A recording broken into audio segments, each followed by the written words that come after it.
Capítulo 13. El contubernio de Díaz con la prensa norteamericana. Si existe alguna combinación de intereses en los Estados Unidos que ejerza una influencia tan poderosa como la del presidente Díaz sobre la prensa norteamericana, me gustaría saber su nombre. En el capítulo anterior he afirmado que ninguna publicación mexicana se atreve, sin que importen las circunstancias, a criticar de modo directo al presidente Díaz, aunque no se puede decir lo mismo, desde luego, de los Estados Unidos. Es posible afirmar lo siguiente. Existe una extraña, hasta misteriosa resistencia en los poderosos periodistas norteamericanos para publicar cualquier cosa que perjudique al gobernante mexicano, y también se manifiesta en ellos un notable deseo de publicar lo que halague a ese dictador. Hasta ahora no conozco un solo libro publicado y distribuido con regularidad en los Estados Unidos que censure seriamente al presidente Díaz de modo personal o a su gobierno, pero podría mencionar por lo menos 10 que lo ensalzan de la manera más extravagante. En realidad, no sé de algún libro que haya circulado en los Estados Unidos, es decir, distribuido por alguna de las casas editoras conocidas, donde se hubiera intentado hacer críticas al presidente Díaz. La situación en el caso de las revistas es exactamente la misma, aunque éstas han publicado centenares de artículos que ensalzan a Díaz, sin contar los de los diarios. Durante los últimos años no conozco una sola revista importante que haya censurado al dictador mexicano. ¿No es esta una situación asombrosa? ¿Cuál es la razón de ella? ¿Es que el sistema de Díaz no merece un solo reproche? ¿O es que, por algún poder misterioso, ese personaje es capaz de mantener a la prensa a su favor? Mírese alrededor y compárese. ¿Hay algún otro estadista o político de la época actual, norteamericano o extranjero, a quien los prominentes editores norteamericanos hayan otorgado mayor cantidad de alabanzas y achacado menores culpas que al presidente Díaz? Confieso que no sé si hay revista importante que haya publicado alguna censura a Díaz. Entonces, ¿qué ha sucedido con The American Magazine? Cierto que esta revista comenzó a criticar y proyectó continuar sus críticas. En varias ocasiones prometió a sus lectores que trataría de la situación política mexicana, apoyo de la esclavitud. Dio a entender que presentaría a Díaz bajo una nueva luz. Contaba con el material en sus manos, la mayor parte del que contiene esta obra, y sus anuncios fueron claros e inequívocos. ¿Qué sucedió, pues? The American Magazine ha comprobado lo que ahora sostengo. Lo ha hecho de modo más convincente que cualquier otro ejemplo que yo pudiera citar. De pronto mis artículos dejaron de aparecer. La investigación se detuvo. En cambio, se publicaron otros artículos, más suaves, buenos para comprobar la existencia de la esclavitud en México. Pero cada uno de ellos sugería que el presidente Díaz no era personalmente culpable de las bárbaras condiciones que se habían expuesto a la luz. Díaz controla todas las fuentes de noticias y los medios de transmitirlas. Los periódicos se suprimen o subsidian a capricho del gobierno. Sabemos de algunos de los subsidios que se pagan en México, aún a los importantes periódicos que se imprimen en inglés. Las verdaderas noticias de México no pasan la frontera. Los libros que escriben con verdad el actual estado de cosas son suprimidos o comprobados, aun cuando se publiquen en los Estados Unidos. Se ha creado el gran mito México Díaz mediante una influencia hábilmente aplicada sobre el periodismo. Es el más asombroso caso de supresión de la verdad y de divulgación de la mentira que aporta la historia reciente. Con estas palabras, los directores de The American Magazine anuncian al mundo el primero de mis artículos, bajo el título de México Bárbaro. Se abren comillas. Mediante una influencia hábilmente aplicada sobre el periodismo, se cierran comillas. Poca cuenta se dio el autor de esta frase de cuán preñada de significado estaba ella. Poco se imaginó que antes de 6 meses esta frase podría aplicarse a su publicación lo mismo que a las demás. ¿Cuál fue la, entre comillas, influencia hábilmente aplicada? se cierran comillas, sobre The American Magazine? No lo trato de decir, pero cualquiera que lea de nuevo los valientes anuncios hechos en los números de septiembre, octubre y noviembre de 1909, así como los entusiastas comentarios de los directores de la revista acerca del interés que despertó la publicación de la serie de artículos, los alegres comentarios sobre el aumento de circulación, las cartas de los suscriptores que pedían a los directores que no temieran, sino que continuaran esa buena obra. Después de todo ello, el lector observará cómo la revista se desvió de su programa desde el día 1 de enero de 1910. Y entonces le parecerá bien justificada la conclusión de que hubo alguna clase de, entre comillas, influencia hábilmente aplicada.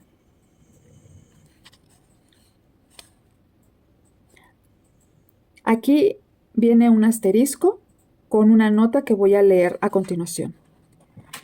Después de publicada esta obra, The American Magazine ha comenzado una segunda serie de artículos sobre México, en la que promete seguir el hilo de la exposición que había abandonado meses antes.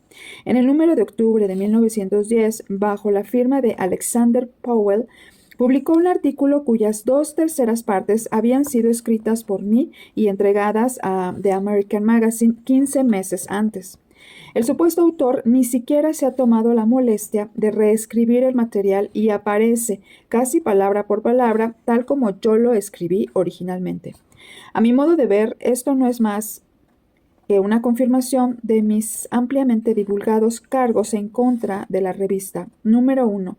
Que The American Magazine dejó de cumplir sus promesas al público a causa de alguna influencia hábilmente aplicada. Número 2. Que ha vuelto a ocuparse del asunto de México solo porque sus lectores, que lo han sido también de mis acusaciones, le han presionado para que continuase. Y número 3, que la publicación tan retrasada de mi material original es prueba de que no ha estado, entre comillas, recogiendo nuevos hechos, como se declaró, y que los aportados con anterioridad por mí son tanto los más efectivos como los más dignos de confianza que han llegado a su poder. Continúo con la lectura. Pero anotemos algunas de las cabriolas periodísticas que hacen otros importantes publicistas. Por ejemplo, William Randolph Hearst, propietario de Cosmopolitan Magazine y de muchos diarios en diversas partes de los Estados Unidos. No hay necesidad de ahondar aquí en las democráticas y humanitarias ocupaciones del señor Hearst. Todo el mundo sabe que para los Estados Unidos y, sin duda, para la mayoría de los países, el señor Hearst aboga por la democracia, la libertad de palabra, la libertad de prensa, el sufragio universal, la reglamentación de empresas abusivas, la protección al trabajo. Pero los lectores de las publicaciones del señor Hearst acaban de saber que, en cuanto a México, está en favor del despotismo, de una prensa sometida a la policía, de que no haya sufragio, de que las empresas se manejen a su gusto, de la esclavitud. Nunca he leído una apología más calurosa de estas instituciones que la publicada por The Cosmopolitan Magazine en sus ediciones de marzo, abril y mayo de 1910. El hecho de que el señor Hearst fue el responsable personal de la publicación de tales artículos se comprueba en una entrevista que concedió a The Mexican Herald en México en marzo último. Dijo ese periódico con fecha 23 de marzo. Respecto a los reportajes en que se ataca a México, los cuales se han hecho circular recientemente, el señor Hearst declaró que ha procurado defender el buen nombre de este país hasta el máximo de sus posibilidades. Ha encomendado a 2 de sus reporteros, Othman Stevens y Alfred Henry Lewis, que trabajen sobre asuntos concernientes a México, y mucho del material reunido por esos periodistas ya había aparecido en algunos de sus periódicos. El señor Hearst acudió en defensa de Díaz con tal precipitación que no tuvo tiempo para conseguir reporteros familiarizados con los hechos fundamentales del asunto, ni les dio tiempo para comparar notas y evitar contradicciones, ni a sus editores para comprobar las más corrientes afirmaciones. El artículo del señor Lewis fue preparado tan a última hora, literariamente hablando, que al llegar a la redacción, la revista ya estaba paginada y fue preciso insertarlo con paginación especial. Uno de los aspectos risibles de la campaña consistió en que, al presentar a los caballeros de la defensa, el director del Cosmopolitan moralizaba in extenso sobre el caso de permitir a escritores legos e impreparados, se refería a mí, que tratan de asuntos importantes, y mencionaba una lista de escritores probados y garantizados como merecedores de confianza, entre los cuales estaba el señor Alfred Henry Lewis. Pero, ¿cómo se puso a escribir el señor Lewis? Me atrevo a asegurar que en toda esta obra que el lector lee, no hay un solo error que sea la mitad de ridículo que cualquiera de los 12 que aparecen en el corto artículo del señor Lewis. El señor Lewis, con modestia, hace notar en su comienzo, se abren comillas: personalmente, yo sé tanto de México y de los mexicanos como cualquiera, se cierran comillas. Pero el grueso de su historia era que mis escritos estaban inspirados por la Standard Oil, la cual quería vengarse de Díaz por haber sido, entre comillas, expulsada de México. Es un poco difícil de entender cómo pudo haber vivido el señor Lewis en los Estados Unidos durante los últimos meses y haber leído los periódicos sin enterarse de la guerra por el petróleo que se desarrollara en México. Una guerra en que, en el mismo momento en que escribía el señor Lewis, la Standard Oil parecía estar a punto de forzar a su único competidor a venderle su empresa en condiciones desventajosas.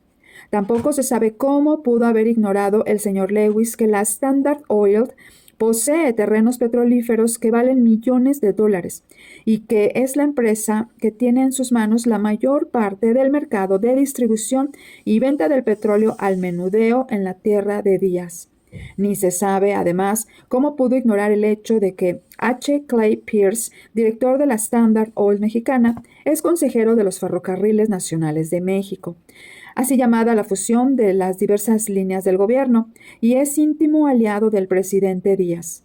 Personalmente, el señor Lewis sabe tanto de México y de los mexicanos como cualquiera. ¿Cualquiera? ¿Qué? He aquí uno de los más garrafales disparates del señor Lewis. Búsquese donde se quiera, en cada rincón de México, del Pacífico al Golfo y de Yucatán a la frontera de Arizona.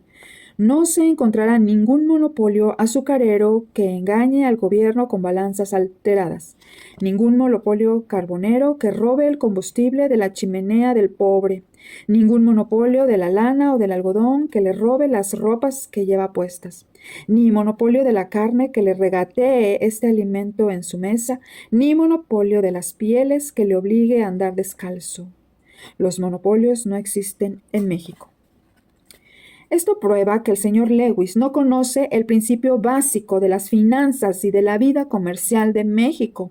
No solo el mismo grupo financiero que monopoliza las grandes industrias de los Estados Unidos, monopoliza esas mismas industrias de México, enseguida mencionadas algunas de ellas, sino que cada estado y cada localidad tiene monopolios menores que controlan, según su especialidad, los artículos de primera necesidad de manera mucho más completa que en los Estados Unidos.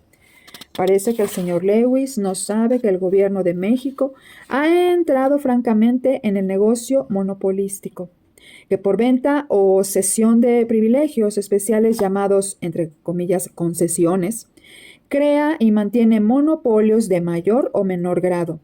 Y eso que personalmente el señor Lewis sabe de México y de los mexicanos tanto como cualquiera.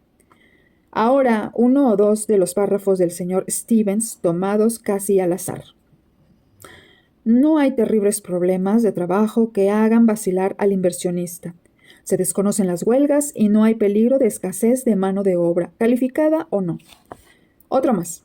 No hay banco en México que pueda quebrar, ni billete de banco que quede sin valor, y ningún depositante está en posibilidad de perder su dinero, no importa qué desgracia pueda ocurrirle al banco en que tenga su cuenta. Respecto a la primera afirmación, ya la he contestado en el capítulo 4 huelgas mexicanas. De estas huelgas, 3 son famosas y no hay excusa para que el señor Stevens no haya sabido de ninguna de ellas. Respecto a la segunda afirmación, hay varios centenares de norteamericanos que, en este momento, quisieran con fervor que fuera cierta. Desean ardientemente conseguir una liquidación sobre la base de dólares 25 centavos por $1. En febrero de 1910, más o menos en la época en que el señor Stevens escribía en forma tan brillante, el United States Bank of Mexico, el más grande del país, servidor de muchos norteamericanos, se declaró en quiebra exactamente de la misma manera que se arruinan los bancos norteamericanos, por mala aplicación de los fondos en apoyo de negocios especulativos. El banco quedó deshecho. El gerente paró en la cárcel. Los depositantes no obtuvieron la devolución de su dinero y en la actualidad parece que hay pocas probabilidades de que lo puedan retirar. De seguro que no conseguirán el total de sus depósitos, ni siquiera la mitad. No ha sido este el único de esa clase que ha ocurrido últimamente en México. Alrededor del 1 de mayo de 1910, otro banco norteamericano, The Federal Banking Company, también quebró y su cajero, Robert E. Crump, dio en la cárcel. En suma, es evidente la falta de base para la afirmación del señor Stevens. Citar todos los dislates del señor Stevens sería copiar la mayor parte de sus 3 artículos. Se trasladó a México para preparar algo en defensa de Díaz y no se tomó la molestia de ofrecer un liberal muestrario de hechos. Los agentes de Díaz se encargaron de él y escribió lo que le dijeron que escribiera. Hasta fue burlado con el cuento del esclavo de Yucatán que logró meter a su amo en la cárcel, cuento que ya antes había llenado su objeto. La historia consiste en que uno de los reyes del Enequén azotó a uno de sus trabajadores. Este apeló al juez de paz, quien detuvo y multó a aquel. El verdadero incidente fue, según un informador de la mayor confianza, que el esclavo se había escapado y fue capturado por un hacendado distinto de su amo. Este hacendado intentó quedarse con él. Durante el trabajo, el esclavo fue gravemente apaleado y en esas condiciones lo encontró su verdadero dueño, quien, en nombre del esclavo, consiguió la detención del plagiario. Así se forjó el cuento de la, entre comillas, igualdad ante la ley del amo y del esclavo que se dio a conocer al mundo. Sin embargo, lo importante no está en las risibles equivocaciones de los reporteros del señor Hearst, sino en los motivos de éste para poner sus prensas tan sin reserva al servicio de un hombre y un sistema que no defendería ni un momento si lo encontrase en cualquier otro país. Pero mencionemos algunas otras publicaciones que se han puesto en el mismo lugar que la revista del señor Hearst. Por ejemplo, el Sunset Magazine, en febrero de 1910, comenzó a publicar una serie de artículos de, entre comillas, Gaspar Estrada González, autor que se anunció como un, entre comillas, estadista muy allegado a Díaz. Fueron 3 artículos de serviles lisonjas. Siguió otro de Herman Whittaker, en que éste elogió a Díaz hasta ponerlo en el cielo y lo absolvió de toda culpa por las atrocidades de la esclavitud en México.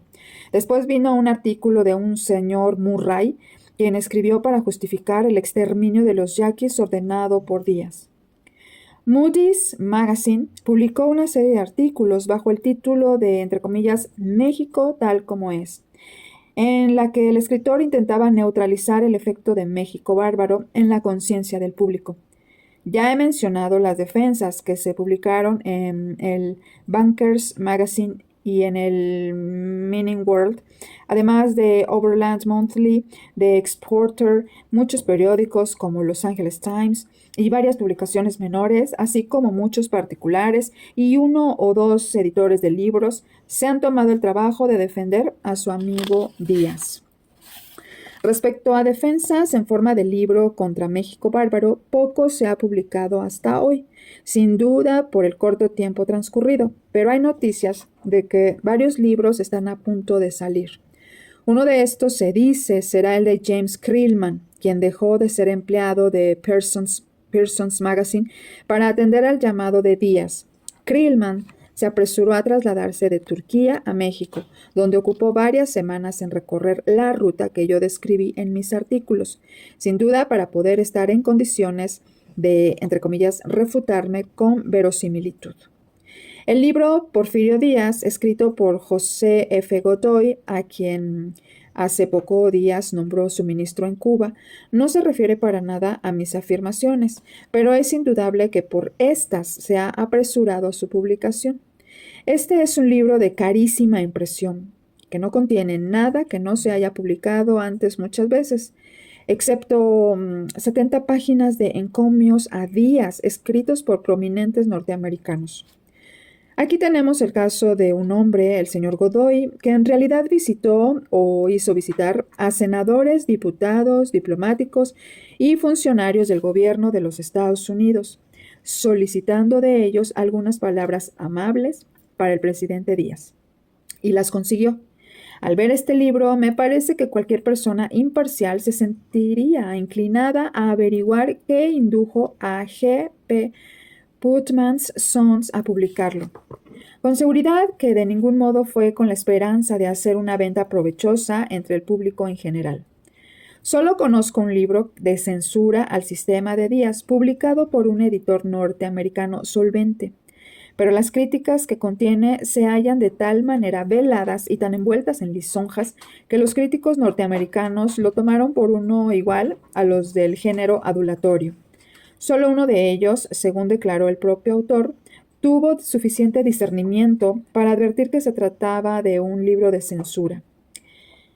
Se abren comillas. Escribí el libro en esa forma, dijo el autor, con la esperanza de que se permitiera su circulación en México. Cierran comillas. Pero los funcionarios del gobierno mexicano fueron más perspicaces que los censores norteamericanos de libros y no permitieron que el de ese autor circulara.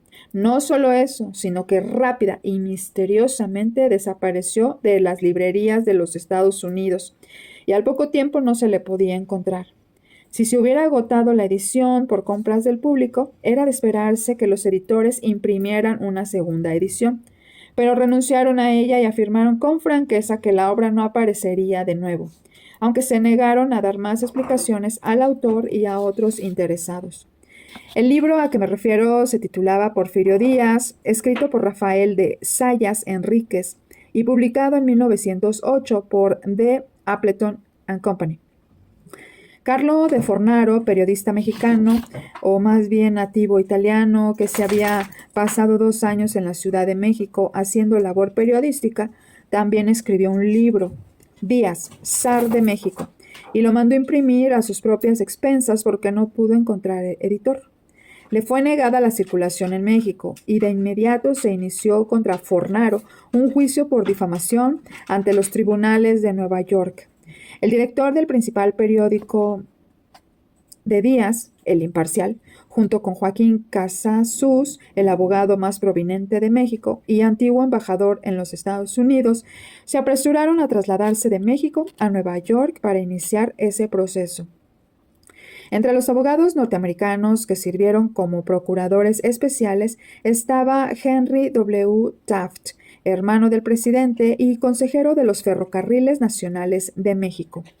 De Fornaro, sin medios para traer testigos desde México que apoyasen los cargos que aparecieron en su libro, resultó convicto. Se le envió a prisión por 1 año y el libro no ha circulado con regularidad. En verdad, inmediatamente después de la detención de Fornaro, por lo menos las librerías de Nueva York, por alguna razón, se negaron a continuar la venta de esa obra. El incidente de Fornaro ocurrió en 1909. Otro sucedido, acaso más notable, fue la supresión de Yucatán, el Egipto americano, escrito por Tabor y Frost, ingleses. Después de haber sido impreso en Inglaterra, este libro se puso a la venta en los Estados Unidos por Doubleday, Page & Company, una de las casas editoras más grandes y respetables. La edición se hizo a todo costo. De acuerdo con el curso normal del negocio editorial, habría sido posible adquirir ese libro años después de haber sido impreso. Pero dentro de los 6 meses siguientes, al contestar a un probable comprador, los editores aseguraron que el libro se ha agotado y no hay absolutamente ningún ejemplar disponible.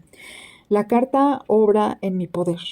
El libro se refería casi por entero a las viejas ruinas de Yucatán, pero en unas 20 páginas exponía la esclavitud en las haciendas henequeneras. Por esto tenía que desaparecer.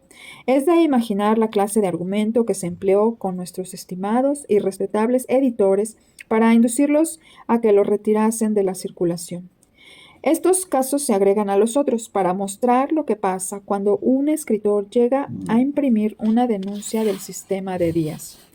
En esta obra hago lo que puedo para exponer los hechos más importantes y al mismo tiempo trato de evitar motivos válidos que pudieran servir a un proceso por difamación en mi contra. Cuando aparezca, ninguna razón legal habrá para que no circule como circulan la mayoría de los libros. No obstante, si se ofrece con amplitud a la venta en la forma acostumbrada, esta será la primera censura extensa de Díaz y de su sistema que se ponga abiertamente a la consideración del pueblo norteamericano. La razón de que sea la primera no estriba en la falta de hechos que pudieran aparecer en letra de imprenta y de escritores que desearan publicarlos, sino esa, entre comillas, influencia hábilmente aplicada sobre el periodismo que el general Díaz ejerce en los Estados Unidos, país de libertad de palabra y prensa libre. Vuelvo a preguntar, ¿cuál es el origen de esa, entre comillas, influencia sobre el periodismo? ¿Por qué los ciudadanos de los Estados Unidos, respetuosos de los principios que defendieron sus ancestros del 76, que dicen reverenciar a Abraham Lincoln más que nada por su proclama de emancipación, que se estremecen al pensar en la forma engañosa de contratación de braceros del Congo, en los horrores de Siberia rusa, en el sistema político del zar Nicolás? ¿Por qué tales ciudadanos disculpan y defienden una esclavitud más cruel, una peor opresión política y un más completo y terrible despotismo en México? A esta pregunta solo hay una respuesta concebible. Por el deseo de obtener sórdidas utilidades, se han dejado a un lado los principios de decencia y humanidad que en el consenso universal se admiten como los mejores para el progreso del mundo. No quiero decir con esto que todos los norteamericanos que han expresado su admiración por el general Díaz hayan sido directamente sobornados con tantos dólares y centavos. De ninguna manera. Han sido comprados algunos editores y escritores en esa forma, sin duda, pero la gran mayoría de los activos aduladores de Díaz se han movilizado solo por, entre comillas, razones de negocios, lo cual muchas personas consideraban como algo diferente al cohecho.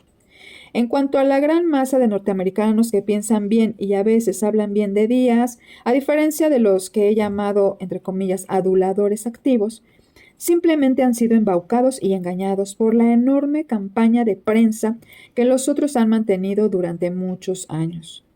Algunos hacendados norteamericanos, tales como los que he citado como defensores del sistema esclavista de Díaz, quizás no fueron movidos por nada más reprensible que el deseo de impedir que mis revelaciones, entre comillas, perjudicaran al país o, entre comillas, perjudicaran los negocios, es decir, sus negocios. En realidad me sorprendió mucho que tantos norteamericanos residentes en México salieran en apoyo de mis afirmaciones, puesto que casi todos ellos tienen tierras que han obtenido a muy bajo precio o por nada, y desean vender con utilidad o tienen algún proyecto para vender acciones, por ejemplo, de alguna plantación de hule, con lo que tratan de obtener buen dinero saneado de viudas y huérfanos, de pobres maestras de escuela, de pequeños comerciantes y de obreros. Lo mismo que los corredores norteamericanos de bienes raíces en general, entre comillas, alaban su ciudad. Niegan las denuncias de corrupción política porque, entre comillas, dañan al negocio. Y aún suprimen las noticias de plagas, temblores de tierra y otras cosas semejantes. Así el norteamericano en México, sabiendo que las acusaciones de esclavitud y de inestabilidad política asustarían a los inversionistas, y ello acaso le hiciera perder algunos tratos beneficiosos, rara vez vacila en afirmar que las condiciones políticas e industriales del país son ideales. Cuanto mayores sean las propiedades que un hombre posea en México, tanto menos probable será que diga la verdad acerca del país. Respecto a los editores norteamericanos, las, entre comillas, razones de negocios suelen encontrarse ya sea en el interés del editor en alguna propiedad o, entre comillas, concesión en México, o en sus relaciones mercantiles con algunas otras personas que tienen esas propiedades o esas concesiones.